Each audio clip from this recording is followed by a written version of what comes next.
5 cybersecurity practices to guard yourself in 2025. One weak password can cost you your entire identity. If you think antivirus alone is enough, think again. These 5 cybersecurity practices are your first defense against hackers in 2025. Number 1. Use a password manager. Stop memorizing passwords or using 123456. Use a password manager like Bitwarden or 1Password to create and store unique, strong passwords for every account. Number 2. Enable two-factor authentication. 2FA is free, fast, and powerful.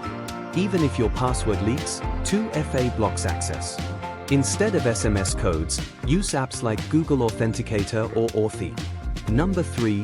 Update everything. Outdated apps and OS versions are easy targets. Keep your devices, browsers, and apps updated. Most modern hacks exploit old systems. Number 4. Watch for phishing. That urgent email from your bank might not be real. Always check the sender, avoid clicking random links, and never share sensitive data by email or text.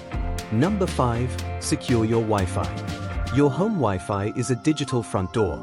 Change your router password, use WPA3 encryption, and avoid public Wi-Fi without a VPN. Cybersecurity doesn't have to be complicated. Like this video, subscribe for more tips, hit the notification bell, and share this with someone still using password 123.